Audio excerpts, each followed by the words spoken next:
देखो बच्चों, हम लोग स्प्रिंग मास सिस्टम का टाइम पीरियड का डेरिवेशन करते हैं। बेसिकली क्या होता है, स्प्रिंग मास सिस्टम का टाइम पीरियड का डेरिवेशन सबसे आसान होता है। टाइम पीरियड का मतलब यही हुआ कि मान लो हमारे पास एक स्प्रिंग मास सिस्टम है, इसमें मास ब्लॉक का m है, और मान लो ये कोई फ्रिक्शनलेस सरफेस पे है। कैसा सरफेस पे है? फ्रिक्शनलेस। फिलहाल यही मान लेते हैं। अगर आप एक बार क्या करोगे, इसको अपनी जगह से डिस्प्लेस कर दोगे मीन पोजीशन से, और डिस्प्लेस करके छोड़ दोगे, तो ये क्या करता रहेगा? ऑसिलेट करता रहेगा। मान लो कोई एनर्जी डिसिपेशन नहीं हो रहा है, तो इसकी ऑसिलेशन चलती रहेगी, और जिसको जो उसका टाइम पीरियड होगा, मतलब एक ऑसिलेशन में जो टाइम लगेगा उसे कहेंगे इसका टाइम पीरियड। तो एक ऑसिलेशन में जो टाइम लगता है उसे टाइम पीरियड कहते हैं। उसका एक्सप्रेशन अगर हमें निकालना है तो हम फॉर्मूला क्या यूज करते हैं? जेनेरिक फॉर्मूला क्या होता है हमारा? T=2π/m/k, where m is mass of body and k is spring factor. तो देखो बच्चे, काम करते हैं, यहाँ m की जगह क्या आ जाएगा? यही आ जाएगा, क्योंकि मास तो क्या है? यही हो जाएगा। ठीक है, तो m की जगह तो m ही आ जाएगा भाई। अब आती है बात k की, स्प्रिंग फैक्टर की। तो स्प्रिंग फैक्टर निकालने के लिए हमें रीस्टोरिंग फोर्स की इक्वेशन निकालनी पड़ती है। क्या होती है? F=-kx। ठीक है, अब एक यूनिक बात है बच्चों, एक यूनिक बात है। जैसे मान लो ये हमने जो इक्वेशन लिखी है किसकी है? SHM की है। ये क्या है? रीस्टोरिंग फोर्स है। ये क्या है? स्प्रिंग फैक्टर है। अगर हम लोग स्प्रिंग मास सिस्टम के लिए लिखें तो इसकी इक्वेशन भी सेम टू सेम डिट्टो होती है, सेम टू सेम। ये हमने कब पढ़ा था? ये हमने पढ़ा था 6th चैप्टर में। किसमें? 6th। बट उसमें फर्क ये था कि F तो रीस्टोरिंग फोर्स था ही था, बट K यहाँ स्प्रिंग कांस्टेंट था। क्या था? Spring constant. स्प्रिंग कांस्टेंट मतलब कि जो एक स्प्रिंग होता है उसका एक कांस्टेंट होता है, इसे कहते हैं स्प्रिंग कांस्टेंट। तो जब हम लोग डेरिवेशन करते हैं स्प्रिंग मास सिस्टम की, तो उसमें ज़्यादा माथापच्ची नहीं होती है। माथापच्ची इसलिए नहीं होती है क्योंकि उसमें हमारे पास एक इक्वेशन हमने पहले ही 6th चैप्टर में निकाली थी, और उसमें तो बिल्कुल मतलब जैसे ये K और ये K दोनों सेम सही लग रहे हैं। तो यहाँ पर क्या होता है, यहाँ पर जो स्प्रिंग फैक्टर है वो किसके बराबर आ जाता है? स्प्रिंग कांस्टेंट के। तो सीधे सीधे हम क्या करते हैं? वैल्यूज पुट कर देते हैं। T=2π/m/k। अब बच्चे कहेंगे सर इक्वेशन तो सेम आ गई। बिल्कुल भाई सेम आ गई, बट एक चीज ध्यान रखना, यहाँ पर m मास ऑफ ब्लॉक है, बट यहाँ k स्प्रिंग फैक्टर नहीं है। क्या है? स्प्रिंग कांस्टेंट है, स्प्रिंग कांस्टेंट। क्योंकि अब हमने ये जो इक्वेशन है स्पेशली स्प्रिंग के लिए निकाली है। कई बार आपको देखने में लग रहा है कि दोनों इक्वेशन सेम है, सेम दिख रही है, सेम है नहीं। बेसिकली स्प्रिंग के लिए हमने सिंप्लीफाई करके निकाली है। यहाँ पर स्प्रिंग फैक्टर की वैल्यू स्प्रिंग कांस्टेंट के बराबर आ गई है। स्प्रिंग फैक्टर एक अलग कांस्टेंट होता है और स्प्रिंग कांस्टेंट एक अलग कांस्टेंट होता है। वो बात अलग है कि दोनों ही को हम किससे रिप्रेजेंट करते हैं? K और K से। तो आपको देखने में क्या लग रहा है? सेम लग रहा है। इस वजह से क्या होता है कि बच्चों को लगता है कि यार तो ये तो बिल्कुल आसान है, ये तो वही वाली इक्वेशन है, हमने कोई डेरिवेशन किया ही नहीं है। शायद आपको फील हो रहा है हमने कोई डेरिवेशन किया ही नहीं, बट जबकि हमने डेरिवेशन क्या किया है? किया है। स्टेप सारे फॉलो किए, फॉर्मूला लिखा, फोर्स की इक्वेशन बनाई, K की वैल्यू निकाली, K की वैल्यू पुट की, सारे हमने स्टेप फॉलो किए। तो इसका डेरिवेशन बहुत सिंपल सा होता है, जो कि वैसा ही सा आ जाता है। अब अगर इसके बारे में आगे बात करते हैं, देखो बच्चे हमारे पास डेरिवेशन का फॉर्मूला आ गया। अब आगे जानने वाला क्या है?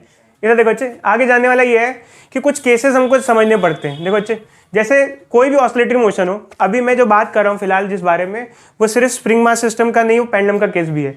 तो एक ऑसिलेशन में दो चीज़ें इंपॉर्टेंट होती हैं, एक होता है एम्पलीट्यूड, एक होता है एम्पलीट्यूड, और दूसरा होता है टाइम पीरियड।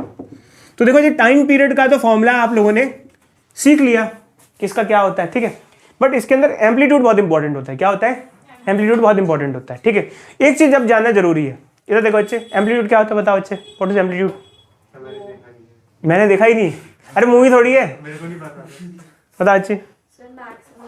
मैक्सिमम डिस्प्लेसमेंट जो होती है मीन पोजीशन से, उसे कहते हैं एम्पलीट्यूड। पता बच्चे, एम्पलीट्यूड हम अपने हिसाब से सेट कर सकते हैं या फिर हमारे हाथ में होता है या नहीं होता है एम्पलीट्यूड? अगर फोर्स ऑसिलेशन होगा तो हम कर सकते हैं, वैसे नहीं कर सकते। नहीं, नॉर्मल ऑसिलेशन में मतलब जितना ज्यादा छोड़ेंगे वो उतना दूर जाएगा। मतलब समझाओ क्या एम्पलीट्यूड में अपने हिसाब से, जैसे मान लो स्प्रिंग मास सिस्टम है, मैं अपने मन के हिसाब से कुछ एम्पलीट्यूड रखना चाहता हूँ, क्या मैं रख सकता हूँ या नहीं रख सकता हूँ? ऐसे परफेक्ट तो नहीं। देखो बच्चे, एम्पलीट्यूड हमारे हाथ में होता है, हम ही सेट करते हैं। कैसे हम सेट कैसे करते हैं? इधर देखो, देखो यार सुनो, एम्पलीट्यूड हम ही सेट करते हैं। किस प्रकार करते हैं? मेरा मन किया, मैंने इसको 1 सेंटीमीटर डिस्प्लेस किया, और मैंने 1 सेंटीमीटर डिस्प्लेस करके क्या कर दिया? छोड़ दिया। तो अब क्या होगा, अगर मान लो मैं इसको ये मीन पोजीशन पे था, क्या था, मीन पे, हमने इसको 1 सेंटीमीटर डिस्प्लेस किया। अब क्या होगा, आगे कहानी क्या घटेगी, देखो आगे कहानी ये घटेगी कि ये वापस से क्या करेगा, वापस आएगा, फिर ये पीछे जाएगा, कितना पीछे जाएगा, 1 सेंटीमीटर पीछे जाएगा, फिर ये वापस आएगा, फिर ये आगे जाएगा, कितना आगे जाएगा, 1 सेंटीमीटर। तो हम एक बार एक बॉडी को जितना डिस्प्लेस करा के छोड़ देते हैं, वही क्या हो जाता है, उसका एम्पलीट्यूड हो जाता है in ideal cases. In ideal cases बता रहा हूँ। तो पेंडुलम में भी बच्चों ऐसा ही होता है, जैसे मान लो आपने एक बॉडी को देखो यहाँ से यहाँ डिस्प्लेस कराया, तो आइडियली जब छोड़ोगे तो वापस उतना ही आएगा। मतलब एम्पलीट्यूड सेट करना किसके हाथ में होता है, हमारे। बस ये ज़्यादा मत सेट कर देना। कई बच्चे कहेगा सर मैंने यहाँ तक एम्पलीट्यूड यहाँ तक कर दिया, वो वापस नहीं आया। एम्पलीट्यूड सेट करना किसके हाथ में होता है, हमारे हाथ में होता है। अगर मैं इसको 1 सेंटीमीटर से ज़्यादा 2 सेंटीमीटर डिस्प्लेस कराऊंगा तो अब ये कितना ऑसिलेट करेगा, 2, ये 2 आगे और 2 पीछे, यहाँ से 2 आगे और ये फिर से पीछे 2 जाएगा। तो एम्पलीट्यूड हम सेट करते हैं। कौन सेट करता है, हम। अब दूसरी बात ये, चलो एक और क्वेश्चन है। मैंने एक बार इसका एम्पलीट्यूड 1 सेंटीमीटर सेट किया, फिर दूसरी बार क्या सेट किया। अब ये बताओ बच्चों, अंक बताएगा देवाशीष। चलो देवाशीष बताओ बच्चे। मैंने एक बार 1 सेंटीमीटर सेट किया, एक बार 2 सेंटीमीटर सेट किया। 2 सेंटीमीटर में तो इसको ज़्यादा दूर जाना पड़ेगा ना, 1 में तो पास। क्या इसके टाइम पीरियड में कोई फर्क देखने को मिलेगा या नहीं मिलेगा। टाइम पीरियड मतलब एक ऑसिलेशन में जो टाइम लगता है, ऐसे यहाँ आपने छोड़ा है, ऐसे देखो छोड़ा, इधर गया, फिर इधर गया।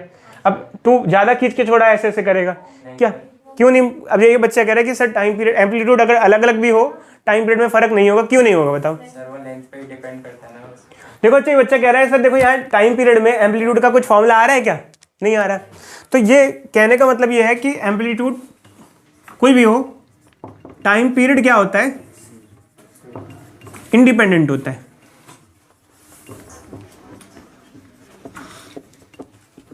अब इसका आंसर ओमदीप देगा। देखो ओमदीप बच्चे बताओ यार, ये तो एक अजीब चीज है। 2 सेंटीमीटर डिस्प्लेस कराया तो उसको ज्यादा चलना पड़ रहा है, तो इसको ज्यादा ट्रेवल करना पड़ रहा है, टाइम फिर भी क्या लग रहा है, सेम लग रहा है। ऐसा कैसे भाई, 1 सेंटीमीटर में तो कम दूरी चल रहा है, 2 में ज्यादा दूरी चल रहा है, टाइम फिर भी सेम लग रहा है, क्यों सेम टाइम क्यों, कोई बच्चा बताएगा। लेंथ पे डिपेंड नहीं करता ना, स्पीड बढ़ जाएगी, क्या हो जाएगा अच्छे, स्पीड। क्योंकि टाइम क्या होता है, स्पीड भी बढ़ जाएगा, टाइम तो देखो अच्छे होता क्या है, जैसे मान लो यहाँ पर अगर देखा जाए, अब हमने कहा कि एम्पलीट्यूड कोई भी हो, टाइम पीरियड क्या रहेगा, सेम रहेगा। क्योंकि इस फॉर्मूले में एम्पलीट्यूड नहीं आ रहा, मास आ रहा है और क्या आ रहा है। आपने इसको ज़्यादा डिस्प्लेस किया तो आपने एम और के में से कोई चीज़ चेंज नहीं। स्प्रिंग सेम है तो स्प्रिंग कॉन्स्टेंट सेम रहेगा, मास सेम है, सेम रहेगा। एम्पलीट्यूड बढ़ गया तो आपको ये ज़्यादा दूरी ट्रेवल करेगा। अब ज़्यादा दूरी ट्रेवल करेगा तो टाइम फिर भी सेम लगेगा, क्योंकि तभी ऑब्वियसली बात है, टाइम तभी सेम लगता है, लग सकता है जब टाइम क्या होता है, डिस्टेंस बाय स्पीड। अब डिस्टेंस आपने बढ़ा दिया तो स्पीड भी क्या हो जाएगी, बढ़ जाएगी। ऐसा ऑब्जर्वेशन में देखने को मिलता है। कई बच्चे कहते हैं सर ऐसा क्यों होता है। देखो क्यों होता है इससे हमारा कोई मतलब नहीं है, ऐसा होता है क्योंकि फिजिक्स में क्या है कि हम फिजिक्स नहीं बना रहे। फिजिक्स किसने बनाई है, नेचर ने बनाई, भगवान की बनाई हुई फिजिक्स है। एक मिनट रुक बच्चे, तो फिजिक्स हमारी बनाई हुई नहीं है, फिजिक्स किसकी बनाई हुई है, भगवान की। तो एक चीज ध्यान रखना, एम्पलीट्यूड और टाइम पीरियड का कोई लेना देना नहीं है। तो हमको ये क्वेश्चन दिया हुआ है, इसको हमें सॉल्व करना है। इस क्वेश्चन में क्या दिया है कि एक स्प्रिंग मास सिस्टम है और स्प्रिंग इनिशियली अपनी मेन पोजीशन पे थी, आपने एक मास को ग्रेजुअली इस पे ऐड कर दिया। अब क्वेश्चन में स्प्रिंग कांस्टेंट दे रखा है और ये मास दे रखा है कितने केजी का है, पूछा है amplitude of oscillation and time period क्या होगा। तो जैसे ही यहाँ पे एम्पलीट्यूड ऑफ ऑसिलेशन आता है तो कई बच्चों को लगता है कि सर ये क्या दे रखा है। मतलब अब आपने अभी थोड़ी देर पहले बताया था कि एम्पलीट्यूड हम खुद सेट करते हैं। क्या करते हैं, खुद सेट करते हैं। बात सही है बच्चों, एम्पलीट्यूड हम खुद कब सेट करते हैं, जैसे मान लो आपने एक बार इसको आराम से यहाँ तक ले आते, मान लो लेटेस्टिक, और फिर इसके बाद इसको अपनी जगह से डिस्प्लेस करते और छोड़ते, तो हमने एम्पलीट्यूड सेट किया होता है। इधर देखो, जैसे मान लो, इधर देखो, जैसे मान लो ये 2 तरीके होते हैं। एक तरीका तो ये, ऐसे मान लो ये आपने एक मास ऐड किया आराम से, अभी ये क्या है, रेस्ट पे। फिर आपने क्या किया, मान लो आपने क्या किया, 3 सेंटीमीटर नीचे डिस्प्लेस करा दिया और छोड़ दिया, तो अब ये क्या होगा, 3 सेंटीमीटर नीचे जाएगा और 3 सेंटीमीटर क्या जाएगा, ऊपर जाएगा। एक केस तो ये हुआ। दूसरा केस क्या हुआ, आपने क्या किया, एकदम से मतलब यहीं पर ही इसको रेस्ट पे नहीं लाया और यहीं पर आपने क्या किया, एकदम से इसमें एडिशन कर दिया मास का। जैसे एडिशन करोगे, आपने खुद खींचा नहीं, तो ये अपने वेट की वजह से, जैसे इस पर वेट ऐड होगा mg, तो ये खुद डिस्प्लेस हो जाएगा। कितना डिस्प्लेस होगा नीचे, जैसे ही आप वेट ऐड करोगे कितना ही नीचे डिस्प्लेस हो जाएगा, बताओ बच्चे कितना। जैसे मान लो ये इतना हमने वेट ऐड किया, ये खुद डिस्प्लेस हो गया। इधर वेट लग रहा होगा mg और इधर क्या लग रहा होगा, स्प्रिंग फोर्स कितना, kx। ये इतना डिस्प्लेस हो जाएगा अपने आप खुद ही। तो जो डिस्प्लेसमेंट होगा वो उसका एम्पलीट्यूड बन जाता है। क्या बन जाता है, एम्पलीट्यूड। जब क्वेश्चन में खुद बता रखा हो कि हमने डिस्प्लेस करा के छोड़ा है तो एम्पलीट्यूड वही होता है, बट हमने इस बार क्या किया, वेट ऐड कर दिया। एकदम से वेट ऐड किया तो एकदम से ये नीचे डिस्प्लेस होगा। तो ये जो x होगा ये इतना यहाँ रहेगा और इतना और क्या करेगा, ये नीचे जाएगा, ये इसका एम्पलीट्यूड बन जाएगा। तो अगर आपको यहाँ पे एम्पलीट्यूड निकालना है तो क्या हो जाएगा, k कितना है यहाँ पे 1000 इंटू एक्स और मास कितना है यहाँ पर 10 और g क्या हो जाएगा 10। तो ये 1 से 1 कट जाएगा, ये कट जाएगा, x क्या आ जाएगा 1/10 मीटर। मतलब कितना 1/10 ऑफ मीटर कितना होता है, सेंटीमीटर में कितना होगा बोलो, 10 सेंटीमीटर, ये हो जाएगा। और अगर आपको टाइम पीरियड निकालना है तो टाइम पीरियड निकालना तो बहुत सिंपल होता है। टाइम पीरियड क्या होता है बच्चों, t = 2π/m/k। मास क्या है बच्चों, मास कितना दिया हुआ है यहाँ पे 10 kg और k कितना है 1000। माइनस लेते हैं, एक्चुअली माइनस लेते हैं, बट अभी हमको कोई फर्क नहीं पड़ता ना। वैसे kx = mg लिखेंगे डायरेक्टली। हम लोग कन्वेंशंस फिलहाल नहीं ले रहे हैं। इधर देखो 2π/, ये क्या आ जाएगा 1/100, क्या आ जाएगा 1/10 सेकेंड, क्या आ जाएगा t = π/5 सेकेंड। ये टाइम पीरियड हो जाएगा, टाइम पीरियड ऑफ ऑसिलेशन। ठीक है, समझे, पहली बार जैसे मर्जी। जो हमें क्वेश्चन दिया हुआ है, इस क्वेश्चन में दिया है कि एक स्प्रिंग है और इसको हमने 2 इक्वल हिस्से में काटा। तो एक हिस्सा हमने यहाँ लगा दिया, एक हिस्सा फेंक दिया। तो पहले जब काटा नहीं था तो टाइम पीरियड था 2 सेकेंड। अब जब काट दिया है 2 हिस्सों में बराबर बराबर, तो नया टाइम पीरियड है t'। तो नया टाइम पीरियड क्या होगा। अब कई बच्चे कहेंगे सर फॉर्मूला लगा देते हैं। चलो बच्चे, मेनली तो एक्चुअली कंपेयर करना है तो फॉर्मूला ही लगेगा m/k। ये फर्स्ट फॉर्मूला होगा। पहले टाइम पीरियड कितना है यहाँ पे 2 सेकेंड, तो ये हमारी फर्स्ट इक्वेशन हो जाएगी। अब सेकंड केस में हमने एक स्प्रिंग काट दी और 2 हिस्से कर दिया और एक हिस्सा फेंक दिया और एक हिस्सा लगा दिया। तो जो नया टाइम पीरियड है वो है t' और इसकी इक्वेशन क्या होगी, सेम होगी, बस फर्क क्या आ जाएगा, मास तो सेम है, k का आ जाएगा। जो स्प्रिंग कांस्टेंट है वो k नहीं रहेगा, अलग हो जाएगा। जैसे स्प्रिंग का स्प्रिंग कांस्टेंट k था। अब देखो बच्चे कई बार पूछते हैं कि अगर सर स्प्रिंग को कट कर दें तो नया स्प्रिंग कांस्टेंट क्या होगा। देखो बच्चों, जितने ज़्यादा पीसेस करते हैं उतने टाइम्स हो जाता है स्प्रिंग कांस्टेंट। अगर 2 हिस्से किए तो 2 टाइम्स, बट ये पीसेस इक्वल होने चाहिए। क्या होने चाहिए, इक्वल। या फिर अगर कहा जाए तो स्प्रिंग कांस्टेंट लेंथ के इन्वर्सली प्रोपोर्शनल होता है। मतलब जितनी लेंथ कम करेंगे उतना स्प्रिंग कांस्टेंट ज़्यादा हो जाएगा। अगर लेंथ आधी कर दी तो स्प्रिंग कांस्टेंट क्या हो जाएगा, ट्वाइस। अगर लेंथ 1/3 कर दी तो स्प्रिंग कांस्टेंट क्या हो जाएगा, थ्राइस। अगर लेंथ 1/4 कर दी तो स्प्रिंग कांस्टेंट क्या हो जाएगा, 4 टाइम्स। तो अभी हमने लेंथ क्या की, हाफ की है, तो स्प्रिंग कांस्टेंट क्या हो जाएगा 2k। चाहे तो इससे भी कर सकते हो, बट ओरली करो तो ज़्यादा बेहतर है, दिमाग में करो तो ज़्यादा बेहतर है। इधर देखो बच्चे, इससे ये कट जाएगा, इससे ये कट जाएगा, इससे ये कट जाएगा, क्या आ जाएगा 1/1 1/√2, इधर इधर। ठीक है, क्या आ रहा है बच्चे, √2 आ रहा है। t' = √2 second. फाइन, मतलब अब जो टाइम पीरियड होगा √2 सेकेंड होगा। ठीक है बच्चों, समझ में आया। अब हम लोग spring in series and parallel पढ़ते हैं। जैसे मान लो ऑसिलेशन के बारे में बात कर रहे हैं तो एक सिंगल स्प्रिंग होती है तो टाइम पीरियड होता है 2π/m/k। बट अगर सीरीज या पैरेलल कॉम्बिनेशन ऑफ स्प्रिंग होता है तो यहाँ m/k की जगह k इक्विवेलेंट यूज करते हैं। k इक्विवेलेंट का मतलब क्या होता है, इक्विवेलेंट स्प्रिंग कांस्टेंट। क्या होता है, इक्विवेलेंट स्प्रिंग कांस्टेंट। चलो लिखने की जरूरत नहीं है, वैसे आप समझ जाओगे। अब इक्विवेलेंट स्प्रिंग कांस्टेंट कैसे निकालते हैं, जैसे मान लो 2 केस हैं, एक है सीरीज कॉम्बिनेशन और एक है पैरेलल कॉम्बिनेशन। तो सीरीज में 2 स्प्रिंग लगी हैं, एक का स्प्रिंग कांस्टेंट k1 है, एक का k2 है। तो उनका इक्विवेलेंट निकालने का ये फॉर्मूला है, ठीक रेजिस्टर्स का उल्टा। रजिस्टर्स में जब सीरीज में होता था तो क्या होता था, ऐड हो जाता था। और पैरेलल में कैसे ऐड करते थे, रेसिप्रोकली। तो जो पैरेलल कॉम्बिनेशन था रजिस्टर्स में वो सीरीज कॉम्बिनेशन है स्प्रिंग में। और अगर मान लो दो स्प्रिंग्स कैसी लगी हो, पैरेलल में लगी हो, तो उनके स्प्रिंग कांस्टेंट क्या हो जाते हैं, ऐड हो जाते हैं। तो जो रजिस्टर्स वाला था उसका ठीक कैसा हिसाब है, उल्टा है। अगर ऐसे लगाओ तो वैल्यू निकालोगे के इक्विवेलेंट की और कहाँ पुट कर दोगे, यहाँ। और अगर ऐसी कॉम्बिनेशन दी हो तो इसकी वैल्यू निकाल करके यहाँ पुट कर दो। कैसा भी क्वेश्चन हो उस हिसाब से आप लोग कर सकते हो। समझो बच्चों, 2π√m/k इक्विवेलेंट, क्योंकि एक स्प्रिंग नहीं है ना, एक से ज़्यादा स्प्रिंग्स है, इक्विवेलेंट निकालना पड़ेगा आपको। लास्ट क्लास में हमने आपको 2 क्वेश्चंस दिए थे कि हमारे पास एक स्प्रिंग मास सिस्टम है, जब हम इसको मूव करा के छोड़ देते हैं तो ये ऑसिलेट करता है, इसका टाइम पीरियड 2 सेकंड होता है। मैंने आपको कहा था इसको हमने 4 इक्वल हिस्से में स्प्रिंग को काट दिया और चारों हिस्सों को पैरेलल में लगा दी, न्यू टाइम पीरियड क्या होगा। होपफुली कई बच्चों ने कर लिया होगा, नहीं भी किया तो इधर देख लो बच्चे। पहले टाइम पीरियड को हमने मान लेते हैं t=2π√m/k। m is mass of body. इसमें देखो मास बड़ा लग रहा है बच्चे, बट मास सेम ही है भाई, वो तो फिगर ऐसी ड्रॉ कर दी है। ये और ये मास क्या है, सेम मास लगा है। तो टाइम पीरियड कितना है यहाँ पर, 2 सेकेंड था, हमने आपको दिया था।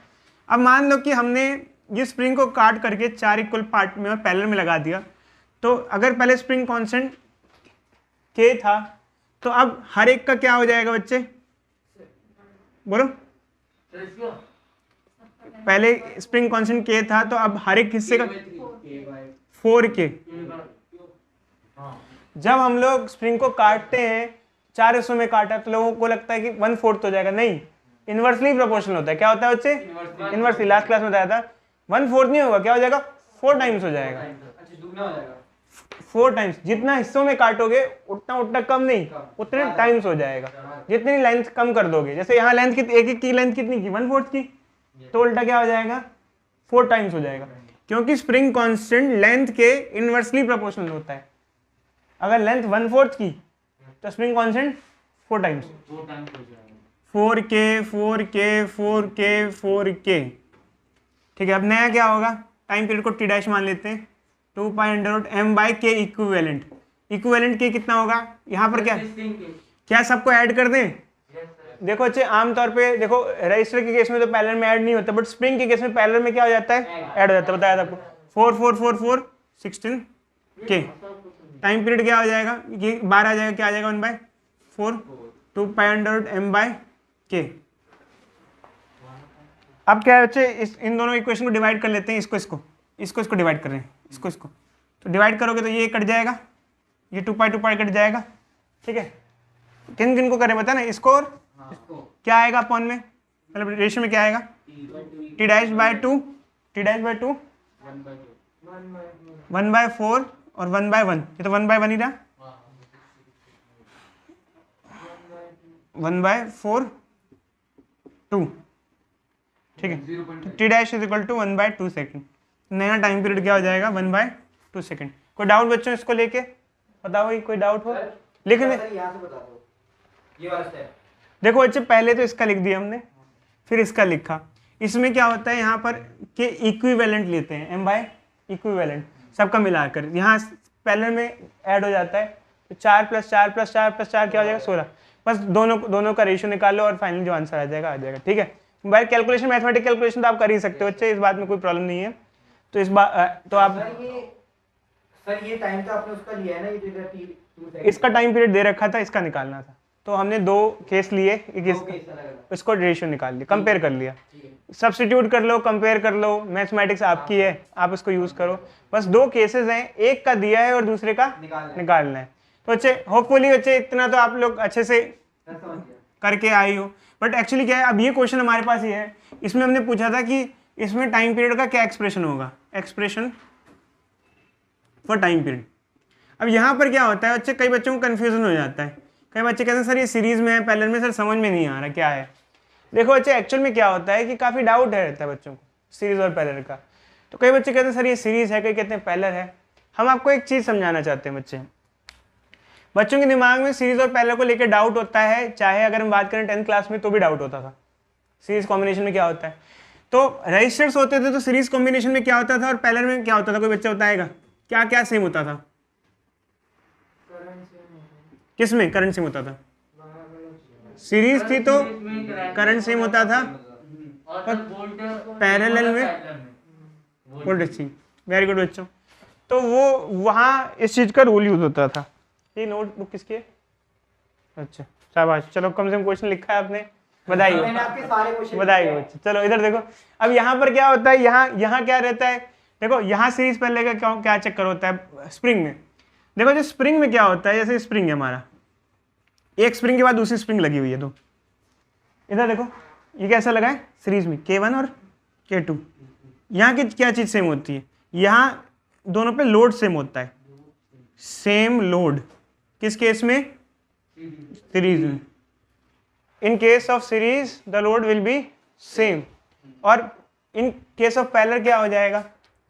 पैरेलल के केस में बच्चे एक्सटेंशन सेम होती है। यहाँ दो ही चीज़ें होती हैं, जैसे वहाँ वोल्टेज और करंट होता है, यहाँ लोड और एक्सटेंशन होता है। अब जैसे पैरेलल में लगा हुआ है, जब खींचेंगे तो दोनों एक साथ खींचेंगे तो यहाँ एक्सटेंशन सेम होती है,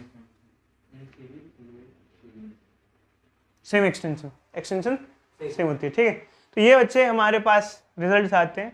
तो अब यहाँ पर क्या है, हमने ये क्यों बताया, क्योंकि इसमें आप समझो कि मान लो ये डिस्प्लेस होगा, मान लो आपने इस मास को थोड़ा सा इधर खींच दिए, उधर खींच दिया, क्या मतलब क्या एक्सटेंशन सेम हो रही है, लोड सेम हो रहा है? तो कई बार बच्चों को यहाँ इसके बाद भी समझ में नहीं आता कि इसमें क्या हो रहा है। मैं बताता हूँ, देखो अच्छा, एक्चुअली ये केस पैरेलल का है। अब आप कहोगे सर दिखने में तो सीरीज सा लग रहा है। देखो अच्छा, एक काम करते हैं, मान लो मैं इसको 2 सेंटीमीटर इधर खिसकाता हूँ। अगर 2 सेंटीमीटर इसको इधर खिसकाया तो ये वाली स्प्रिंग भी कितना खिसक जाएगी इधर? 2। तो दोनों में मतलब डिस्प्लेसमेंट क्या हो रही है? सेम हो रही है। तो डिस्प्लेसमेंट सेम है तो इसका मतलब ये क्या हुई? पैरेलल हुई। अब कई बार आप इसको भी नहीं समझ पाओगे, तो एक काम करो, इसको ना, ये देखो ये बाउंड्री है, रिजिड बाउंड्री, इसका ये जो साइन होता है ना, ऐसे दिखाते हैं। कई बार बच्चे पूछते थे कि किस चीज़ का सिंबल होता है? ये होता है कि दीवार उखड़ के नहीं आएगी हाथ में आपकी, वो रिजिड है। ऐसा नहीं है कि स्प्रिंग को खींचा, स्प्रिंग को खींचते खींचते दीवार भी उखड़ के हाथ में आ गई, मतलब रिजिड है। तो मान लो अगर ये भी रिजिड सपोर्ट है, ये भी रिजिड सपोर्ट है। अगर मान लो इसको मैं यूँ थोड़ा सा बेंड कर दूँ, देखो शेप में, तो कैसा हो जाएगा वो? अगर इसको ऐसा दिख जाए, ठीक है। बट एक्चुअल में इसका मेन लॉजिक ये नहीं, मेन लॉजिक यही है कि दोनों में एक्सटेंशन क्या हो रही है? सेम। अगर एक को राइट 2 सेंटीमीटर डिस्प्लेस करो तो वो दोनों ही 2 सेंटीमीटर डिस्प्लेस हो जाएंगे। तो ये है बच्चे, तो दोनों पैरेलल में है, तो इसका मतलब टाइम पीरियड क्या हो जाएगा? ये इसलिए मैंने बताया यूनिक क्वेश्चन है बच्चे। अब कई बार बच्चे कहते हैं सर ऐसे और क्वेश्चन आते हैं, ऐसे और क्वेश्चन नहीं आते। हमने आपको एक कैसे क्वेश्चन सिखाई दी है, तो आप अब सीख ही गए हो, तो आपको दिमाग और नहीं लगाना है। ठीक है, क्या होगा बच्चे? M/K, K इक्विवेलेंट क्या होगा यहाँ पर? क्या हो जाएगा? 2K। बताओ क्यों 2K क्यों होगा? क्योंकि पैरेलल में डायरेक्टली क्या होते हैं? ऐड हो जाते हैं, ध्यान रखना। सीरीज यहाँ पर स्प्रिंग के केस में पैरेलल में इक्विवेलेंट में ऐड हो जाते हैं।